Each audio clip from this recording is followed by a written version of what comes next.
Lesson, I'll discuss the 11 strategic areas that I believe every MSP or MSSP that wants to expand into vCISO services should consider creating their service offer and portfolio. The first one is asset management. Knowing what is important, people, tools, data, everything is an asset, and we need to be able to know what assets are in an environment. We need to be able to know how to protect them, and we can't protect what we can't see or what we don't know about. So the first foundational, program is definitely asset management. This ensures that every asset we account for, we understand the dependencies, we understand who's the stakeholders for each one, and we map that so that we can then start designing protections around these assets. That brings me to the second one, which is controls management. Once we know what assets we have, the next thing is to start designing these controls. How are we going to protect each of these asset types? So we want to put up strong defenses. We want to be able to secure each one of these, and we need to make sure that we're selecting controls that are going to be appropriate and effective in protecting each asset type. So back to the assets, we have to understand the facilities, the technology, the software. And so, as we're picking controls, we'll have controls in each of these categories. And so controls management is critical in, identifying every protection point that we need to apply. The next one is change management. We have to plan with each of these assets, which ones are going to be critical, and then what is going to be changing. We need to plan that every change could break one of our security tools or security controls. And, we have to identify what changes we need to be involved in as a CISO and whether it be approvals or understanding computer name changes. There's different things that can affect security. So change management and defining how those changes are done, how they're done securely, how they're documented. That's the next program, and it's just layering on top of that, the assets and control management. The next one is vulnerability management. Every technology that gets put in place is going to have vulnerabilities. And even people have vulnerabilities, facilities, buildings. We look at doors, we look at those. Everything's going to have a vulnerability. But, vulnerability management is, traditionally we think about, oh, this is just searching for vulnerabilities and then coming up with a way to patch them. That's correct for operating systems and software, but there's other vulnerabilities that exist that we also need to look at and control. So a vulnerability management program is that regular, scanning, patching, prioritizing, and implementing protective measures to reduce the risk of exposure. The next program is incident management. We need to be able to act quickly if something goes wrong and know what steps we need to do. When a bad event happens, we want to be able to effectively control it. We want to make sure that, we're still, leaders and we can control what the outcome is going to be. And so we have to anticipate for these incidents, how are we going to respond? How we respond could be the difference of our clients being down for a day or months or even going out of business. So, incident management is developing and implementing those response plans and, doing those incident reviews so that we can continually improve.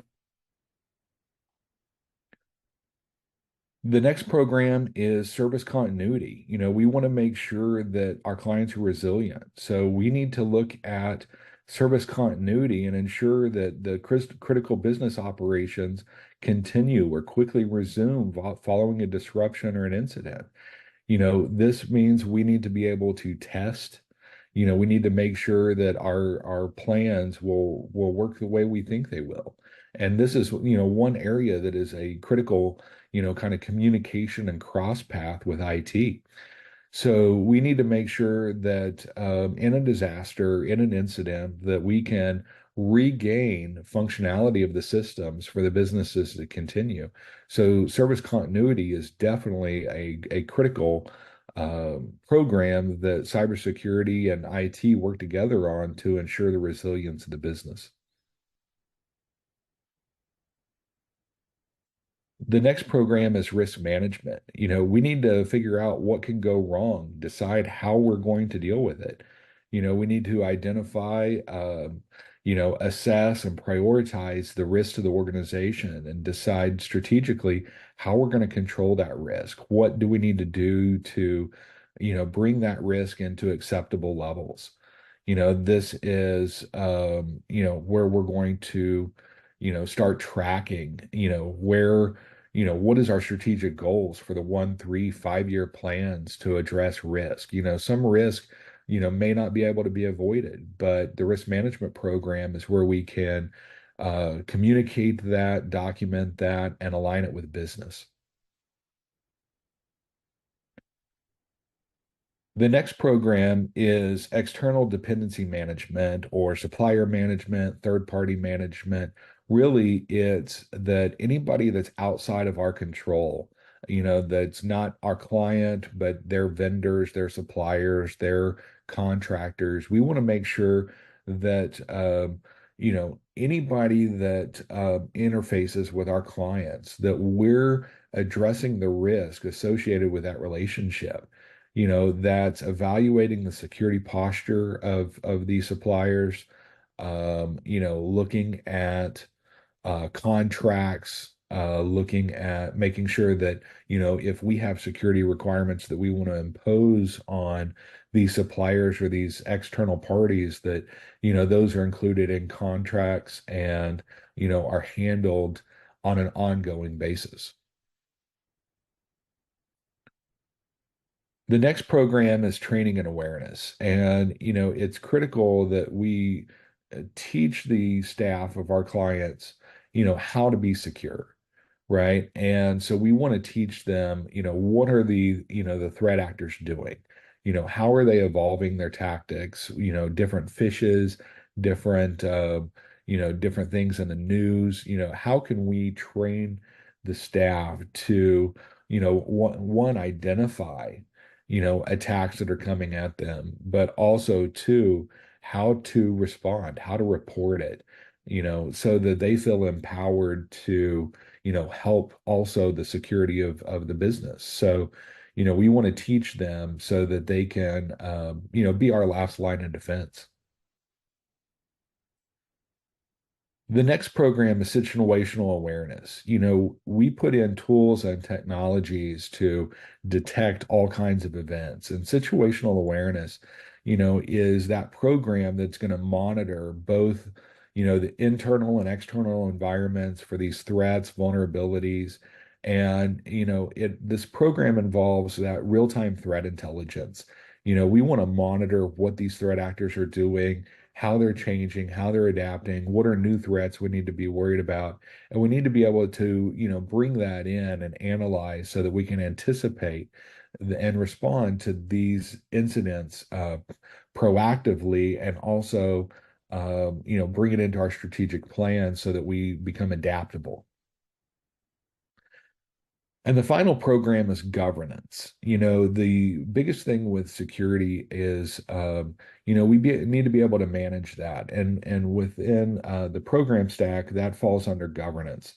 And so this is setting up those rules, policies, and procedures for everyone to follow so that, we can guide our clients into, having the authority. Governance is really that top-down approach that lets us, here's what the business objectives are when it comes to security, and here's how everyone should implement that. And so governance is that that top strategic layer that a security program won't be complete without implementing that governance.